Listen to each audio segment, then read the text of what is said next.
Welcome back to Beyond the Wrench. My name is Jay Goninen, and I am your host. We've got a good one for you today as we welcome back one of my favorite authors. He's a speaker, just an overall expert at everything business. Excited to have you back on, John Spence. How are you? I'm doing great, Jay, man. It is really good to see you. I know we're going to have fun.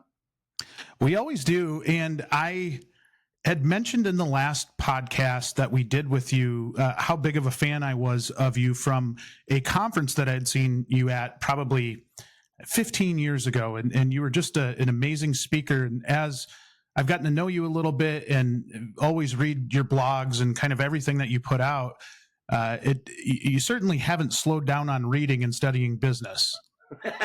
No, I'm still at 100 books, 120 books a year. 100 to 120 books a year. And business books. And then there's also videos, articles, and things like that. But don't forget, it's my job.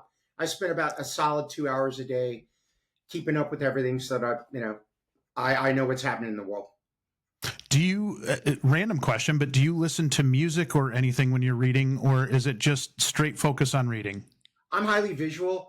So the reading is what I need. I listen to audiobooks, but if they're good, I just go buy the book and read it because I can't remember anything from the audiobooks. So yeah, I also do a lot of note taking, underlining stuff. So visually I've got it. That's why my wife keeps telling me, can't you get rid of a few of those books? I'm like, lose a book, never.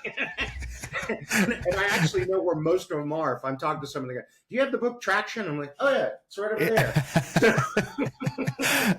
I do the same exact thing in terms of not a huge audiobook guy unless it's like a biography or there's some type of story behind it. If it's something where I need to take notes, I have to be focused. I know my business partner, very, very intelligent person, he listens to books at like 1.5 speed or 2 speed. And I'm like, I don't know how you do that. I would never retain anything. And he's able to retain everything. So I think everybody's got their own style, but it is fascinating. How do you stay disciplined with it? Obviously, knowing that it's your job, I feel like it could be something where maybe if you're getting into a book where maybe it's not directly tied to your interests, or maybe it's just not well written, that it could really dissuade you. But like, how do you stay on it?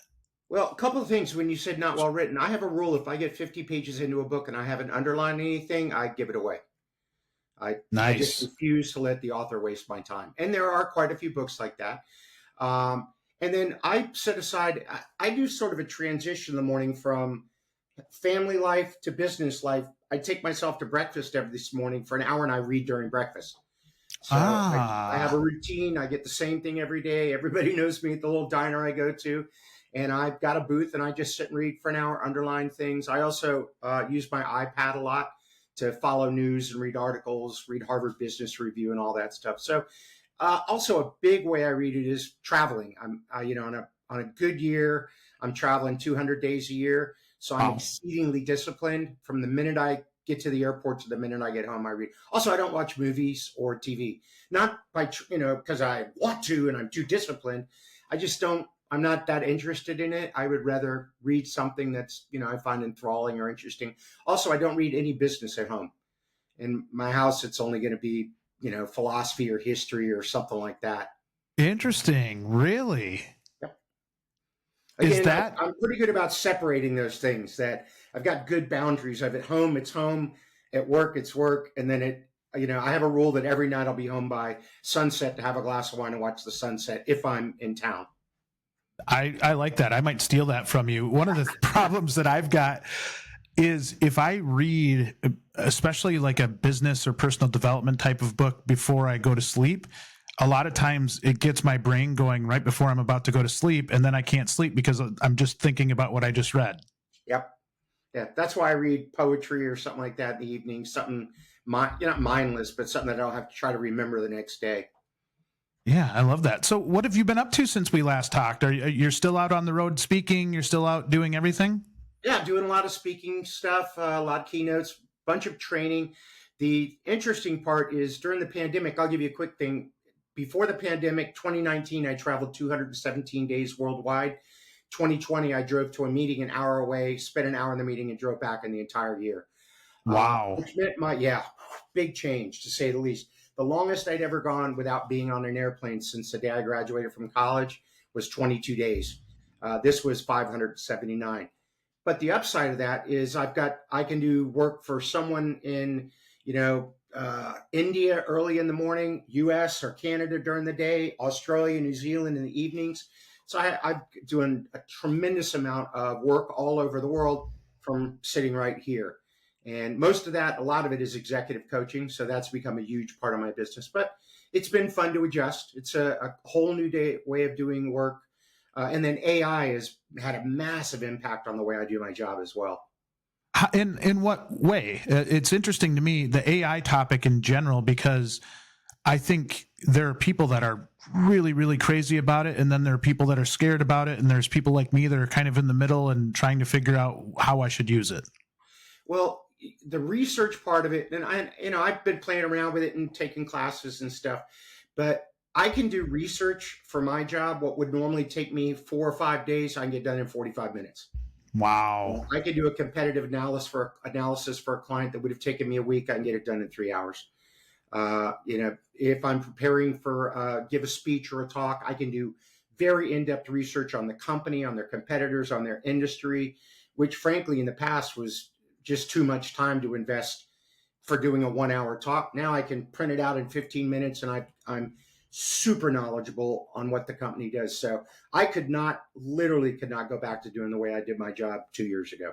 Impossible. That's incredible. Good for you for getting on top of it and embracing it. And honestly, obviously it made your job easier. So why wouldn't you do that? But I think I'm one of those folks that I think struggles to take myself out of day-to-day life in order to just sit down and focus on how that could really make an improvement in efficiency for just my daily responsibilities. So definitely something I need to get on top of. And I know a lot in our industry have talked about it. I've gone to conferences where they're speaking about it and how it can enhance what you do.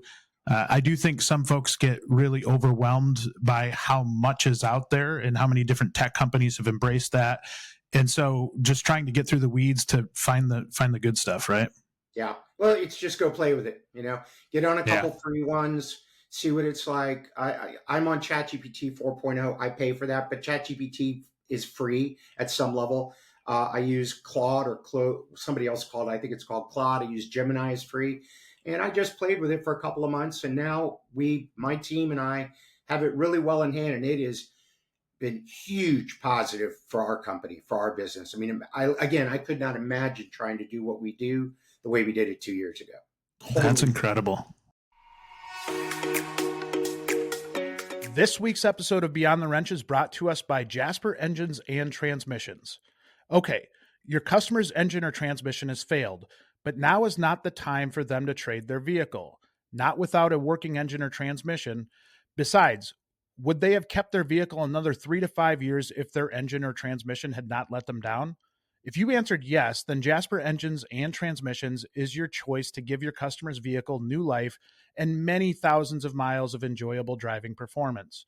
When considering the high cost of a new or newer used vehicle, there's a pretty good case to be made for replacing a drivetrain component that has failed or is delivering poor performance.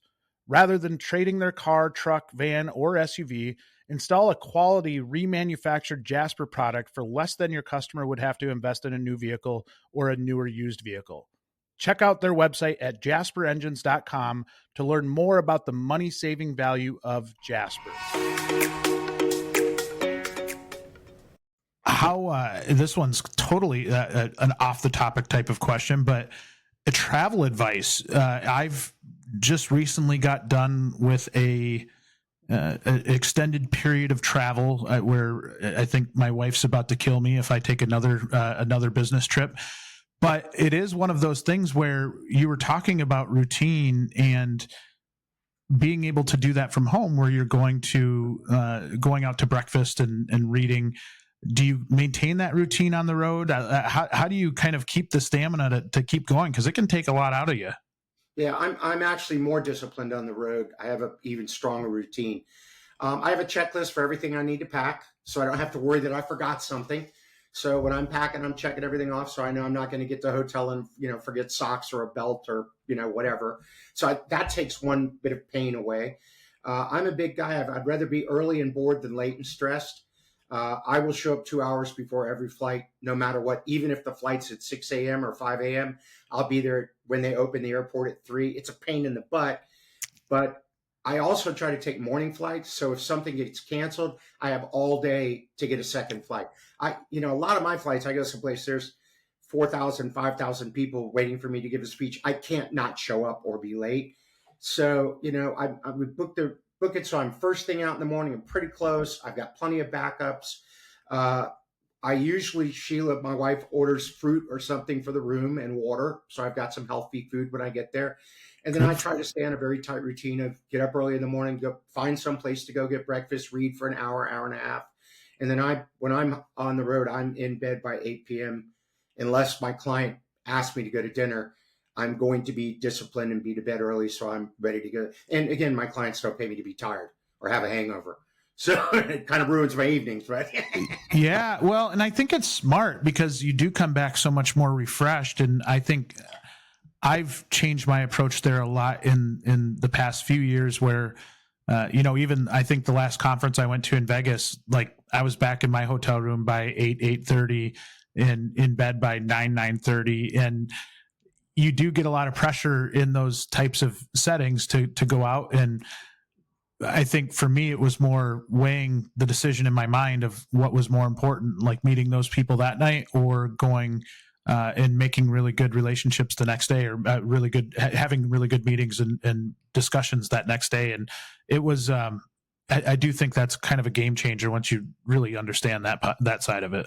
Nothing good really happens at the bar after 11 p.m. There's not going to be too much quality conversation or anything.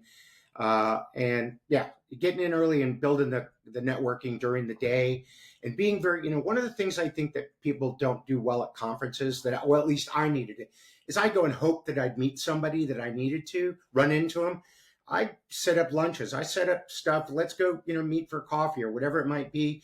Let me take you to lunch. So I know when I go to a major conference, if there's 3 or 4 people that I want to spend time with, a month early, I set those meetings up. So I know that I'm going to meet the most important people while I'm there. That's great advice. And the travel advice of what you were talking about of when you fly and how early you get there is really good advice that I did not follow last week, and I got bit by it. I was in Colorado Springs for a meeting, and I thought I had plenty of time. In fact, the people at the meeting are like, boy, you're leaving for the airport pretty early. And I'm like, yeah, try to get there early enough so I don't have to stress. And of course, then it was the Air Force Academy had graduation weekend that weekend. So then I go to get an Uber. It took me 20 minutes to get an Uber. And then we hit a bunch of traffic on the way. And I walk in and I'm like, I still have plenty of time. And I didn't take a carry-on either. I had luggage. And I get to the United desk and the lady's like, yeah, do you want me to rebook you? I'm like, what? I'm like, 55 minutes before the flight. And she said, well, unfortunately, we have a 45-minute cutoff prior to boarding to be able to bring your bag on. I'm like, I've flown a lot and I've never had that happen. So of course it was at night on a Friday night after a bunch of meetings, and there were no more flights out of Colorado Springs to Denver that were going to get me home. So ended up spending the night in beautiful Colorado Springs in a small hotel next to the airport. I've done a lot of something gets canceled in the morning and I look at it and go, just start moving me west. I have to be in California by tomorrow evening. So fly me anywhere headed that way. Fly me to Dallas, fly me to Vegas. It does just get me moving that way, which again is nice if you're early. And the biggest thing for me was a checklist, is making sure that I don't show up at a hotel someplace without everything I need. So I'm not trying to find a toothbrush or something at 10 p.m. at night after if I get backed up. So now this has turned into a travel advice blog today. Yeah, I'm sorry about that. It's more out of my own fascination. And the last thing that I'll say, and then we'll get into a lot of the management stuff and leadership stuff that we're going to talk about. I have to give you a lot of credit. After we got off of our last podcast that we did together, I believe was leaving to give my first real keynote the following day or a couple days after that. And I asked you for advice, and there was a lot of really, really good advice. But one of the things you said was, well, don't spend the entire time talking about yourself. Like, they want to get to the meat and potatoes of what you're talking about. And after you told me that, I completely rewrote the intro, like the initial part of that speech, and it flowed so good and everything went so well. And it was very last minute. So I was kind of terrified going on stage that I had screwed up this entire thing, but man, that was good advice. Thank you. You know, a lot of people are scared to speak in front of groups, whether the largest group I've ever spoken to was 26,000 people. I get just as nervous if I'm talking to 200 people or 100 people. So the fear never goes away. And it's actually about the same level. But realize everybody wants you to be, I mean, if you're presenting inside of your company or to a client, everybody wants you to do well. Nobody wants you to screw up. So everybody's on your team. And, you know, if you've tried to prepare a script and you miss something, nobody knows. They didn't see the script. So you can circle back around, fix it. It's not, if you don't, most of the pressure is created by yourself. As long as you're talking about something you know about, you're knowledgeable about, you got nothing to worry about. Yeah, it's something it's taken me some time to get comfortable with, but feel like I'm to that point. Always room for improvement, but we'll always remember that advice that you gave me. All right, so we spent roughly 15 minutes on you giving me advice on things. So let's talk to you about things that will help everybody out. You are in the process of writing a new book, and you're very early in the stages of writing a new book. But as you were kind of talking to me about the ideas and the things that you're really thinking in detail about, I think there's so much that adds to the conversation that we had before in trying to think about ways that we can improve our leadership. And that's such a huge topic in not only our industry, but every business that's out there. What's on your mind lately in terms of leadership and how we can improve, and maybe things that we need to be looking at differently? You know, a very, very good question, and thank you. I've been writing for quite a while and doing this for a long time, and I don't know how many more books I'll write. So on this one, I really wanted to put a stake in the ground on something I felt very, very strongly about, and that is that leaders should love their people. The L word, which many businesses don't want to use, but I think a lot of people are confused that it's, you know, romantic love or like family or whatever. The idea that I'm focused on is what's called moral love, which is that I care about my people more than just employees, that I care about their lives. I want to see them happy and successful. If they're having a problem, I'll reach out to and help them. That I care about them as a person and someone who's important and who I treat with respect and dignity, really regardless of whether they work for me or not. I just want them to be a happy person. And another big part of moral love is being the kind of leader that people trust, respect, and admire. Having integrity, being transparent, being honest, being vulnerable. And I see, unfortunately, in some of the companies I work with, where leaders don't really have a relationship with their employees at all. And they're autocratic or dictatorial or command and control. And telling the truth isn't always the top thing at the top of their list. So I'm a big fan. There's a type of leadership philosophy called servant leadership. And Robert Greenleaf brought that up in the 60s. I'm a big idea that it isn't the leader at the top telling people what to do.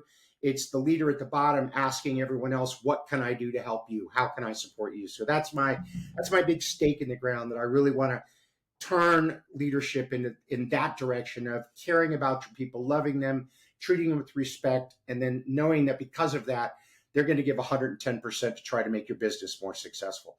I'll add one more thing there too. I've dedicated my career to helping businesses and people be more successful. When I'm with a client, I want them to make as much money as they humanly can so that they take care of their people.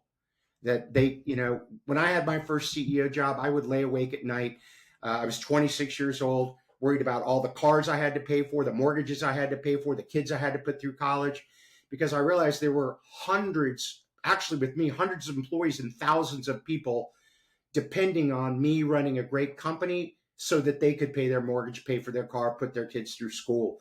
And when you realize the responsibility of that, I think that's a pretty big idea that leaders need to take much more into account. Yeah, and I think when you look at it through that lens, it can be a little scary or intimidating for a leader to really start to count bodies of who you're supporting, right? And I think we take that for granted in a lot of ways because you get stuck in day-to-day life. But I love the way you look at that. You mentioned moral love, and as you're talking through that, it is one of the biggest issues in the automotive and diesel industries that there is.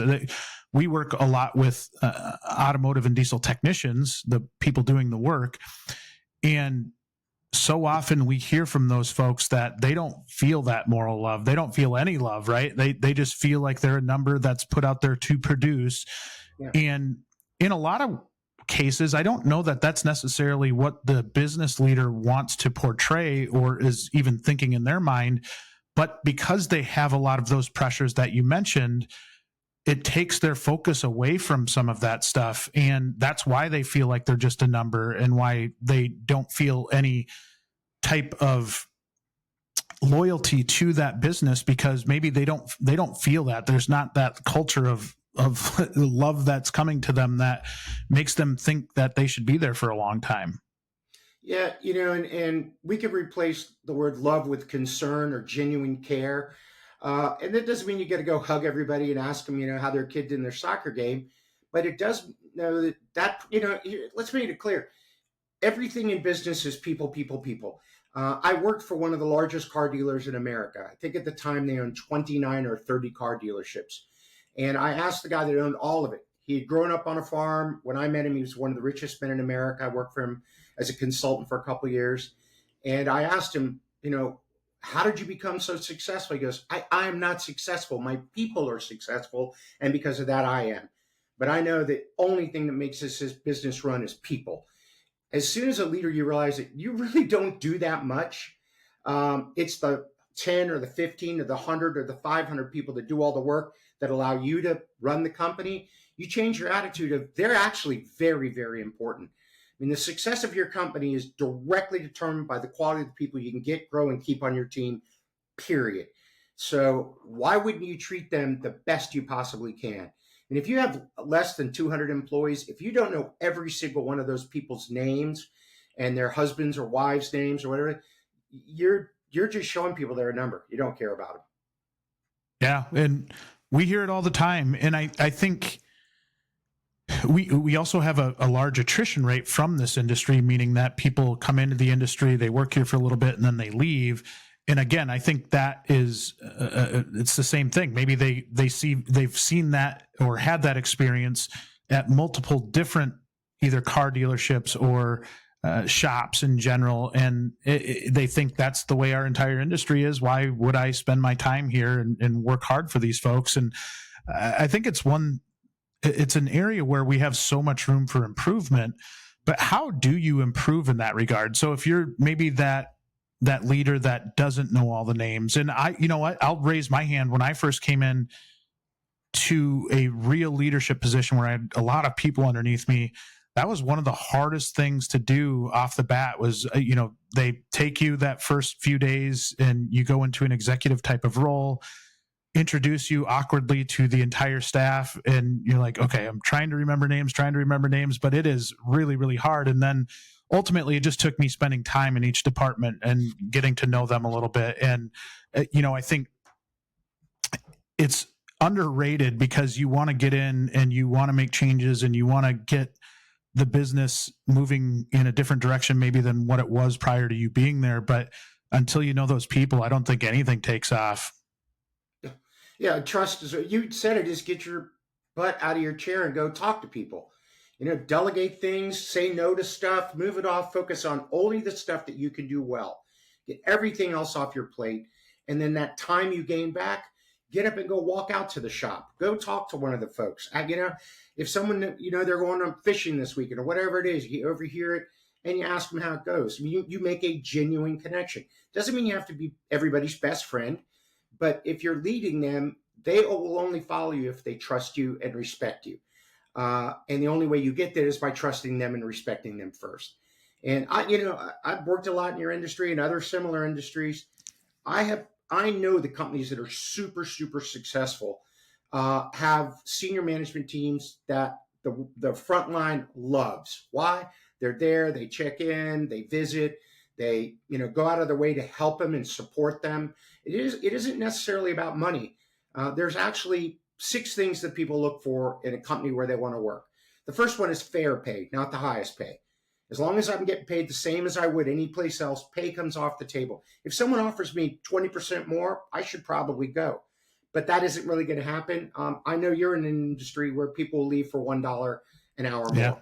Yeah. That's not money. That's the other things. Am I doing important work? Do I work with people I like? Do I have cool colleagues?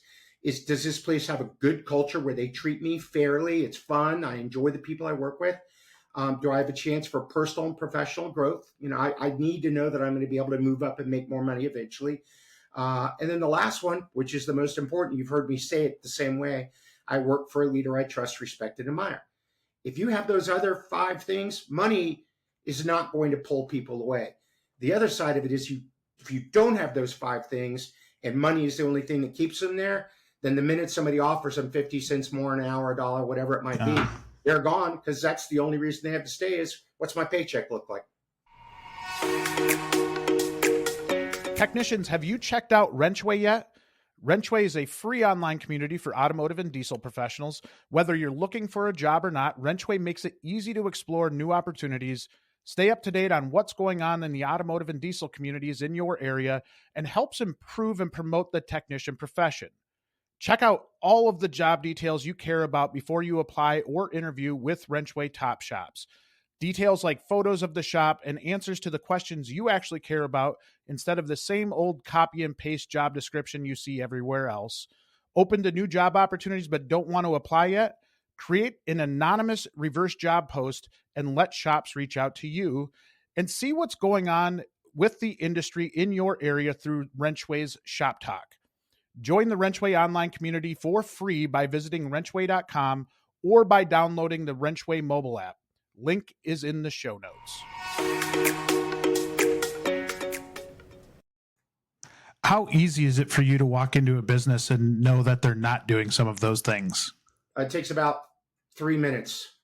Yeah. I just see how people interact. Like when I do a training session and people are all coming and sitting down, I can tell within 3 minutes whether it's a good company or a bad company as far as culture goes. A bad company, everybody sits down, they look at their phone, they open up their laptop, they don't talk to each other very much, maybe a head nod. Good cultures, they're hugging, they're laughing, they're telling stories, they're talking about their families, everybody's smiling, they're ribbing each other. And I've walked into both where people walk in, sit down, they don't say a damn word to each other to me. And I go, oh, this is going to be ugly. But yeah. I can tell you, it's just, I've been doing this 30 years. As goes the leadership team, so goes the entire company. I will guarantee you that if I come into a place like that where no one's talking to each other, it's because the senior leaders don't work well together and they don't talk to the people. They set the tone. Whatever those top leaders do, that's exactly the way the company will be. I have a phrase that just hits home on this. The customer's experience will never exceed the employee's experience. If you're not treating your people well, they will not treat your customers well. And pretty soon you won't have any customers, which is not a good thing. No, that kind of is the opposite of what we're trying to go for. And it is glaringly obvious when you walk into a business and that's the case. And it doesn't necessarily have to be in a boardroom or a conference room. You could walk into, in our case, a shop, and you can feel the tension. It's hard to describe, but like when you walk in, you just feel that something's off, and it might be in the way they just interact in passing. It might be in the way they just look at their workstation. And if they're, just don't look happy, it just is painfully obvious. And I think so many people, if they just took a step back, I think would notice that. And there have been, I've been into businesses where I feel like the leadership is okay. Like it's fine, but there's something else going on and I don't know why. And to me, it's always interesting. And when you said it's always what the leadership is doing, I think it is true, but maybe you do have a good leader that's paired with somebody that's maybe not such a good leader. You've got a HR person that fights with a director, or, something along those lines where even if the leadership loses pride in what they're trying to do, or maybe they don't have control over it, then all of a sudden it just kind of it spirals out of control into a company that's not very fun to work for. I'm going to shoot you down on one. Please. Leaders always have control. At some level, they always have control. But here's what I found is they let a toxic high performer stay. They let someone who's really doing well, who knows their job, or they don't have anybody to replace them. You know, I haven't said this phrase in a while, but I had I was teaching a seminar once, and the woman, I said, why don't you just fire him? She goes, my best employees are holding me hostage. They know I have no one to replace them with. If they walked out the door today, my business would be in serious trouble. And they know that. So they act and behave and do whatever the hell they want, knowing that I can't fire them. So I love it. My worst employees rather are holding me hostage. And what you might have a pretty good leadership team, but if they allow some middle manager who's condescending or rude or has the same last name as them to just run roughshod and nothing happens to that person, the people below that say, well, the leadership team doesn't care. They're lying. You know, we don't care about excellence or customer focus or kindness, because if they let this middle level person treat me like this, then obviously it's fine. I mean, one of my favorite things is I say, look at the lowest performing employee in your entire company. That person sets the standard of excellence for everyone that works there. If you allow someone to come in and just be terrible, be surly or treat customers poorly, but they sell a lot of cars, or they're really efficient, or they're good at this. Now you've just told everybody that level of performance is acceptable for everyone in the company, which is really scary. I will add one thing to this, which is I'm 60 now, and I just don't put up with that anymore. I figure I've worked hard to make the money I've made and everything. So if someone doesn't treat me well, I just turn around and walk away. There's plenty of other places. I did it the other day. Someone was, I waited and I waited and I waited, and I finally started to walk out. I go, hey, can I help you? I said, you could have 3 minutes ago, but now I'm going to go someplace else. You know, restaurants are a classic example. I had one of those, and the manager, something bad happened. I won't go into it, but I walked the hostess out who was treating me fairly, and the manager, and I said, let's just stand here at your front door and count how many restaurants can you see from right here? And it was like 16. I said, why would I come here and spend money with you to treat me poorly when I can literally, within walking distance, get to 16 competitors? Ask a car dealership that. 100%. And everything you're saying is so right. And it's funny right now, because when you talk about an employee leveraging a company, and I can kind of speak through both sides of my mouth here, but we hear it all the time with the talent shortage that we have of skilled labor to work on cars or work on whatever it is, that they're not confident as a business that they're going to be able to hire somebody back to backfill, that they will never do anything. And so they end up with kind of these handcuffs and being at the mercy of that person because they're perceived as a high performer, yet nobody else wants to work alongside them, and they're just not fun people to be around. And I've had so many conversations over the last few years, especially with shop leaders that are in that position right now. And it's heartbreaking because they don't feel like they can bring somebody in and train them because they think that this person might run them out. They can't let go of them because they're afraid they're just never going to be able to replace them. And I've had personal experiences with that in letting a high performer go. And one, I think the shop was really shocked when we did it because they were a high performer, but it was the person, he wouldn't let people play music in the shop. He wouldn't say hi to his coworkers. And it was just, he had a negative impact on everybody. And I just don't think he was happy there in general. So I think it's very, very concerning. How would you suggest going about that scenario, right? You've got that high performer. We see it with sales teams all the time too, right? Where maybe the top performing salesperson is not very good to all the other people. High performers can also be bad employees, and I think that's hard to come to terms with. It's hard to come to terms with, but it happens all the time. It does. So you get an toxic employee, but their numbers are so good, it's hard to say goodbye to them, or they're best in the shop or whatever. The answer is a couple of things. Setting very clear standards of performance and behavior. So it's not my opinion. I don't think that you did this, or I feel, but it's you did this, you didn't do that. It's a CYA thing. I don't like it, but it's the way to take an emotion and politics and favoritism out of it. Of these are numbers, these are things. This is what you did. The other thing that I think is more important, well, not a couple things. A, you have to start to build a culture where people like that are pushed out on their own, where they're ejected. And by building that culture, you start to attract the right kind of people, which leads to number 3 is you've got to make your place, a talent magnet. You have to be a connoisseur of talent. You got to, what it is, always be closing, always be hiring, is constantly looking for people so that you have a backfill of, if you let someone go, you have 3 or 4 really talented people you could reach out to that you would love to hire if you had the position available. The reason that people get in that situation is they're not spending enough time on recruiting. They're so busy trying to manage these poor employees. I don't have time. They put they put an ad on they get a headhunter, they put an ad on the internet or whatever, and they just hope someone shows up. Hope is not a strategy. If you're running a good business, there will be a line of people that want to work for you. Yes. But it's got to become a focus. You have to spend time, energy, money, put people on, always looking for the best people.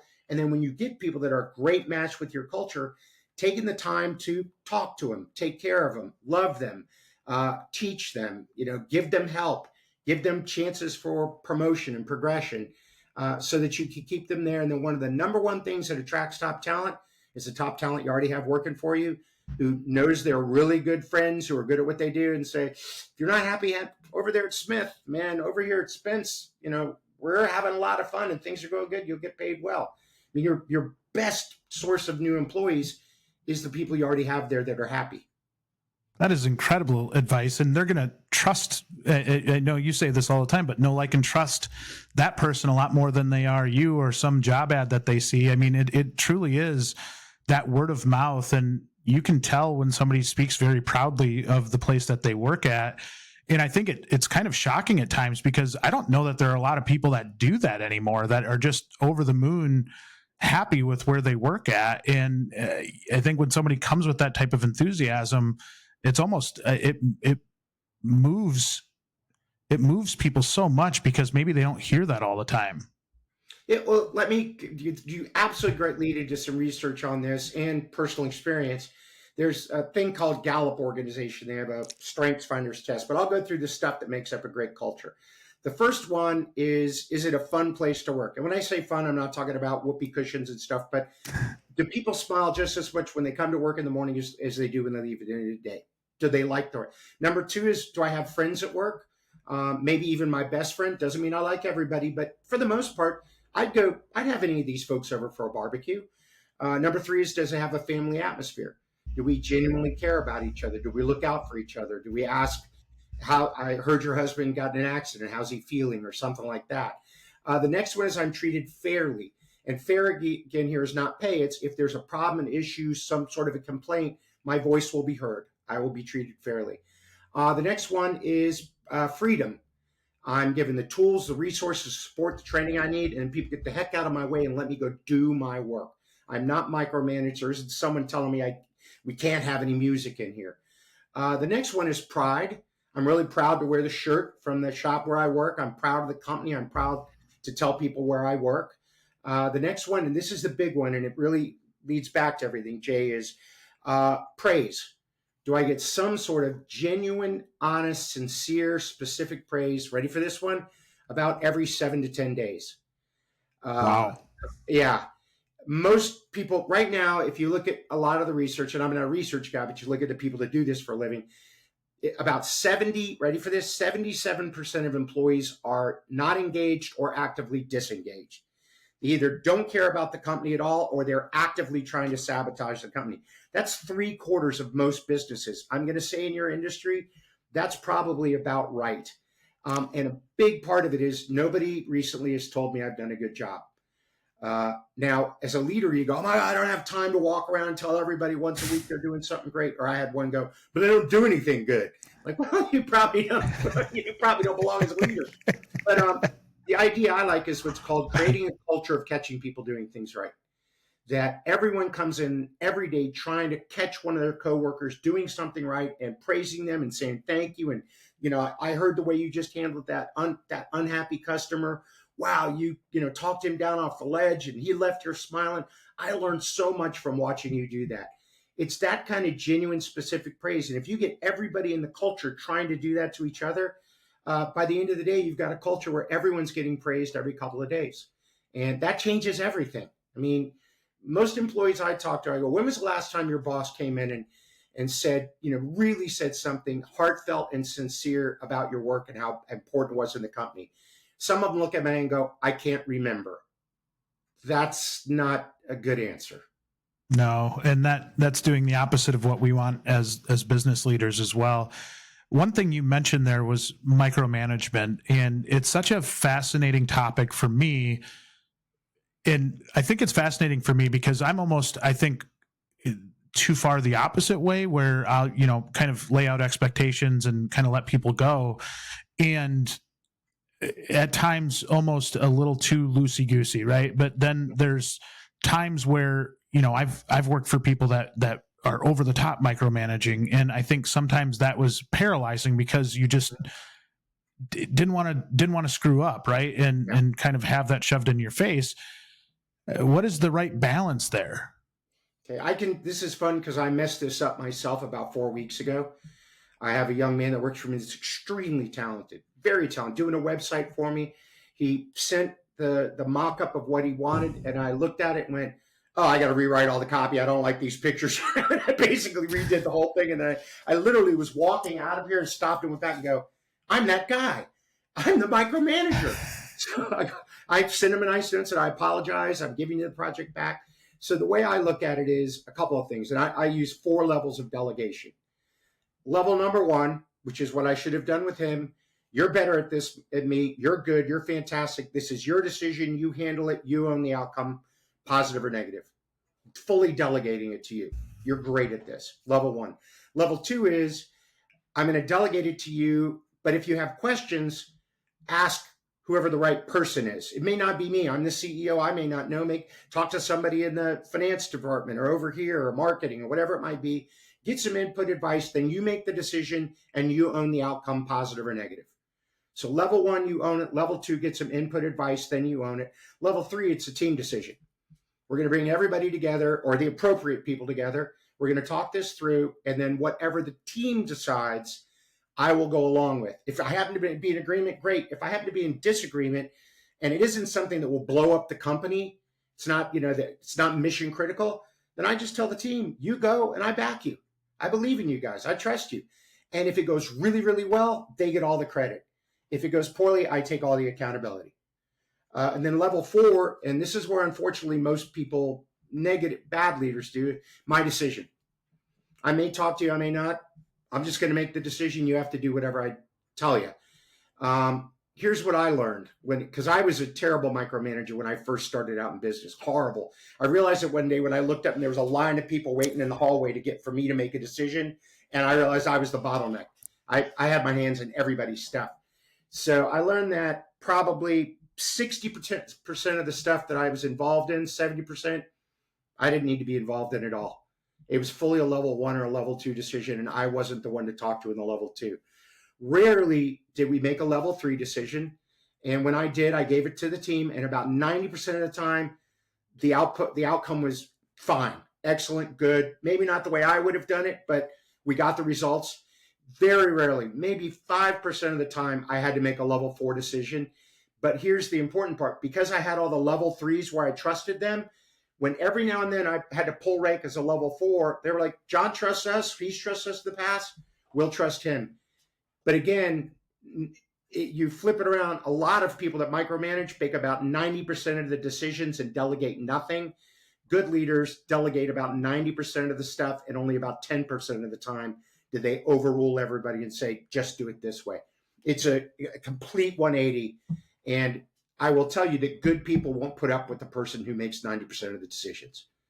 If you hire someone who's talented and you don't give them freedom and you don't allow them to do good work and you're constantly over their shoulder, they will start looking for a new job very quickly. Yeah, I could totally see that. Now, Is there an argument to be made that you could almost use that order to raise a leader? So maybe when they're first starting off, you're micromanaging technically because you're trying to really teach them how to do the job. Then you kind of go to that level 2, then the level 3, then the level 4.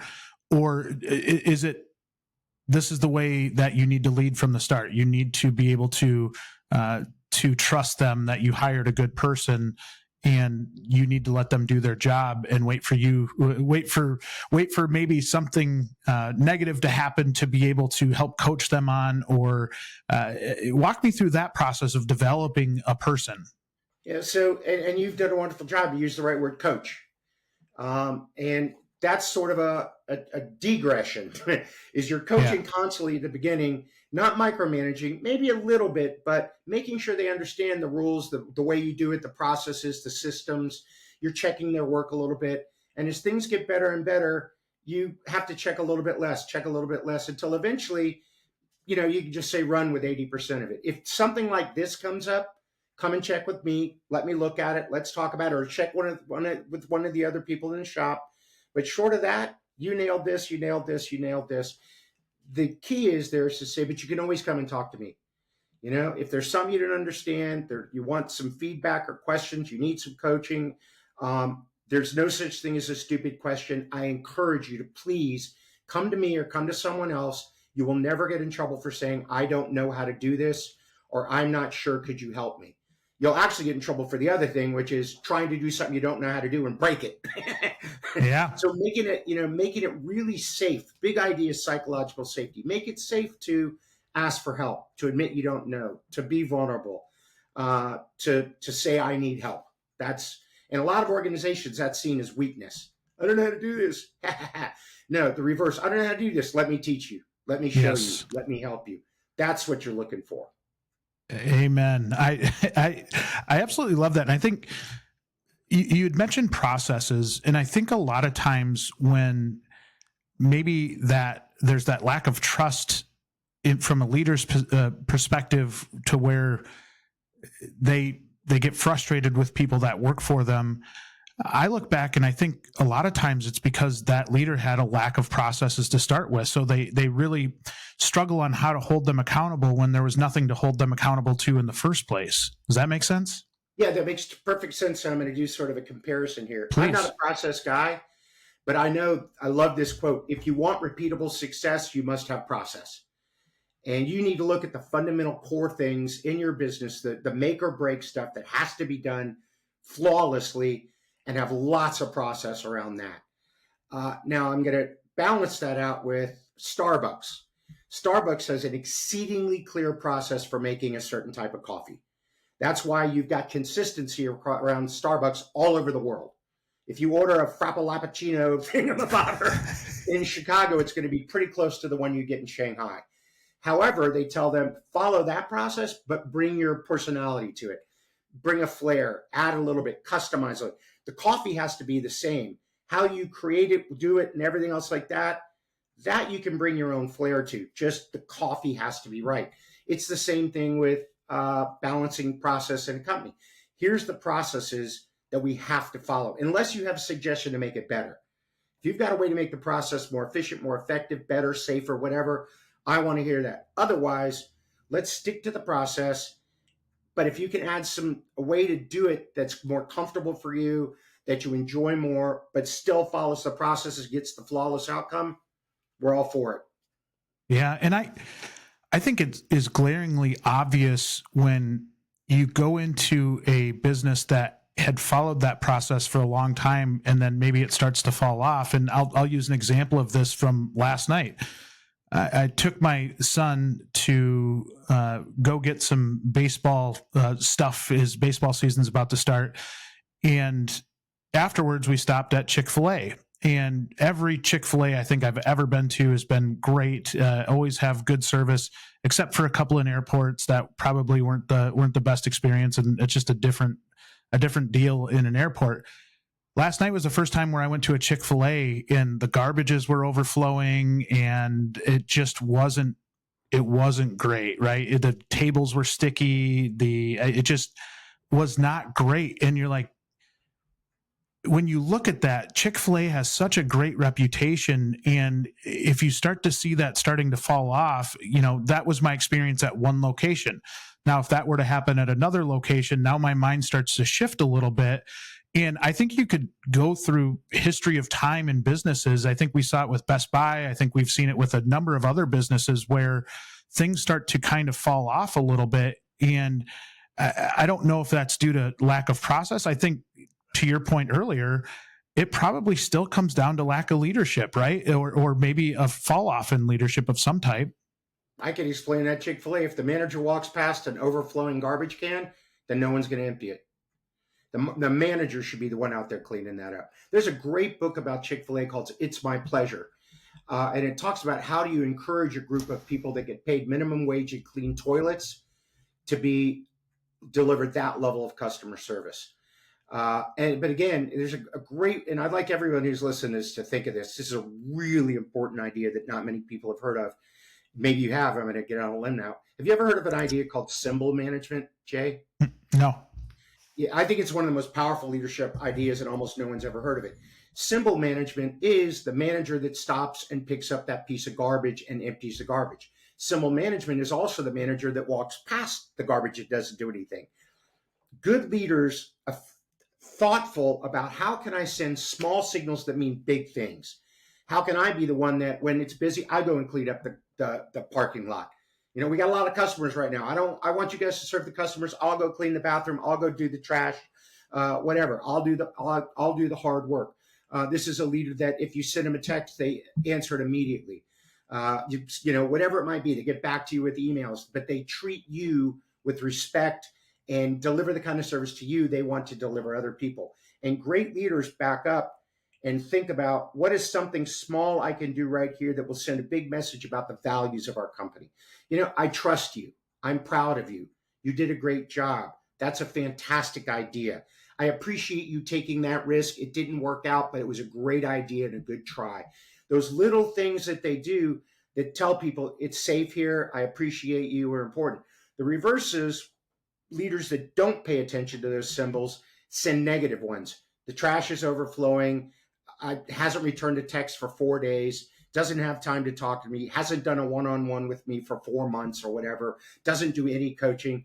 That's a really loud symbol of you are not important to me, and neither is this place. Yeah, and a lot of times they're not even, not only are they not doing it, they're yelling at somebody else for not doing it. And right, it's kind of so bad the other way in so many businesses that they wonder why they have attrition. They wonder why they can't keep anybody working for them. And then you just look at an example like that. And I love what you just said there, because it is so true. And that leader sets the tone for everything. And even as small as something like that, like so important. So I will go in to consult with a company that, and I now have gotten to a point in my career where I only work with good companies that want to get better. But it used to be earlier in my career, I would work with struggling companies and try to help turn them around. And sometimes it did. Most of the time it didn't. But I would go in and ask the CEO, who'd be complaining, my people don't do this. And I go, so what did you do to cause that? And I do that. And I go, no, let me try this question again. What are you doing that's causing that? If I got through 3 times and they kept blaming other people, I go, it's been a pleasure working with you. I'm going to go ahead and get out of here now. A good CEO, when you say, like I had one that was complaining about one of his senior people, and I said, well, who hired him? He went, I did. And I go, then whose responsibility is this? Mine. Who's going to have to fix it? I will. Great, we're on target. And he goes, thank you, I will remember that going forward. That's what you want a good leader to do. Somebody like that, that's going to have a problems with it, it's because they're blaming it on everything else. Nothing's their fault. These are lazy people. They're stupid. They don't care. Blah, blah, blah, blah, blah. Just look in the mirror. That's where it all starts. Does it just come from insecurity, or is it just a personality trait? Is it, what drives somebody to think that way?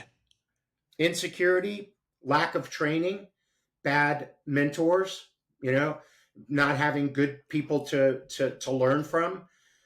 So there's a very, people always do the best they can with what they have. I read a book once called A Course in Miracles, and it's about 1,100 pages. I'll save you the reading on that one. It said basically, whenever someone is ugly or prejudicial or mean or nasty, or anything like that, it's one of two things. It's either a cry for help or a loving response. They're either trying to tell you, I'm in a massive amount of pain, so I'm going to make it painful for you. You look happy. I don't want you happy around me. I'm not happy. That doesn't make it better. I mean, I see people like this at airports screaming at the agent. And I'm like, agent didn't really do anything. It's you. And I've had people get mad at me, and I go, I think to myself, I don't like the way they're treating me, but I know it's not me, it's them. They're in pain. Something bad's happened in their life, or something bad is happening now, and they're treating me poorly because of it. Doesn't make it okay, but it gives me some level of empathy. The other one is they're trying to help you, but it doesn't feel like it. Like, I don't have kids, you have kids, but if you tell your kid when they're real young, don't put that on your mouth, or put that down, or no, they go, I hate you. And you go, sweetheart, I'm only doing this. Why? Because I don't want you to die. Because I love you. Yeah. And it didn't feel like love at the time, but actually it was a massive amount of love to say, I don't want you to die. I care about you. The most important thing in the world to me. So whenever people say something that might be offensive or hurtful or whatever, I always ask myself, hurt people hurt people. That's a good one. What is hurting so bad in them that they're trying to hurt me? Or I say, what am I doing here that I really need help, but I don't understand it? Many years ago, about 10 years ago, I was about almost 400 pounds. And one of my friends signed me up to be the keynote speaker at the American Heart Association's Heart Healthy Conference for CEOs. And, and I said, I can't do this. I called him every cuss word. He goes, sorry, your fat ass. He goes, your fat ass is already on the poster. We've been selling tickets. So I walked up there and I said, I'm totally out of integrity. 700 CEOs. I'm totally out of it. I can't, I'm on a collision course with death here. I'm not heart healthy. I said, I will come back next year 100 pounds lighter. I didn't make 100. I made 88. Good for you. And I continued to lose weight, and I still have a ways to go, but I'm a full 110 pounds down from where I was. Congrats, man. That's awesome. Thank you. Well, if it had been for my friend just crushing me, I would not have had the pressure. And at the time, I hated him. Not hate him, I'm just mad. Now I love him. Spiteful. This is one of the kindest things that anyone has ever done for me. And it felt terrible at the time. Now I look back, I'm like, thank you, Matt. You were the one that pushed me in the right direction, even when everyone else I loved was just sort of looking the other way because they didn't want to hurt my feelings. Well, I could hurt my feelings or have a heart attack and die. Which one's better? I'll take the hurt feelings for a little while.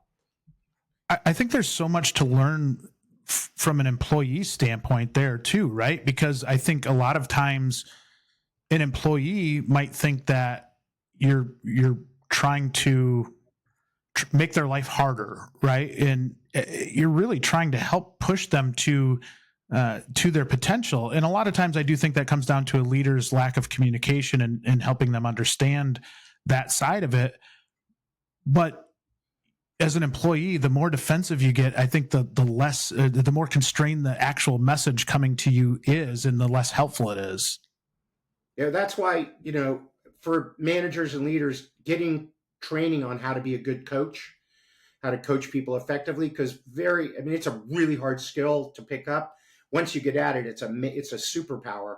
But, taking the time to learn how to coach people well, there's a very powerful thing called I statements.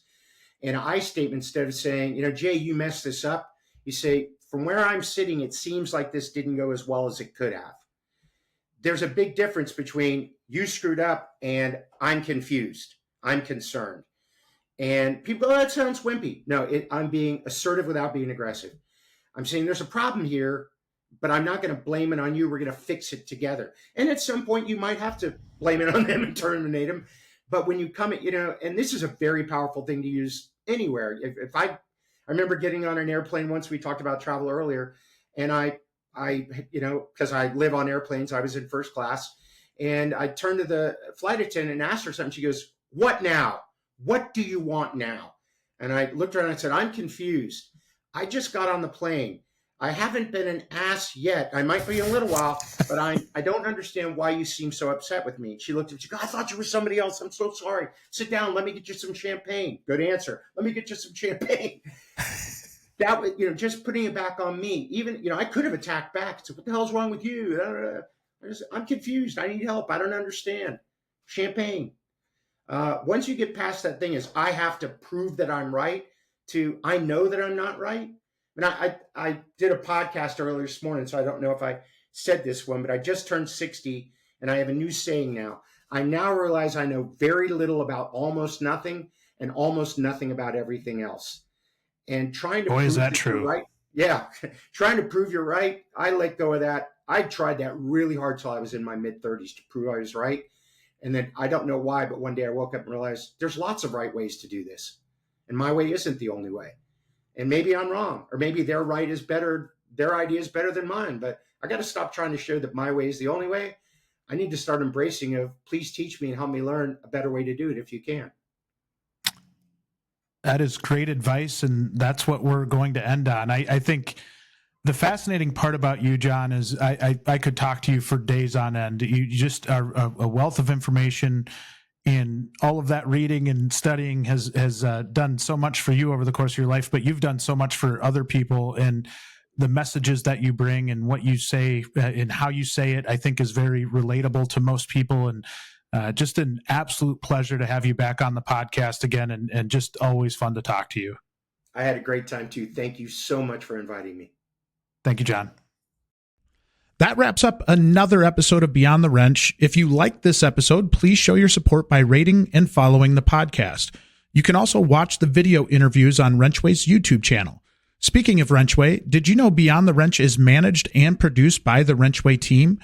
WrenchWay is an online community dedicated to promoting and improving automotive and diesel careers. We help technicians find the best shops to work at, and we also help auto, diesel, and CTE instructors get more support from local industry. You can learn more by visiting wrenchway.com.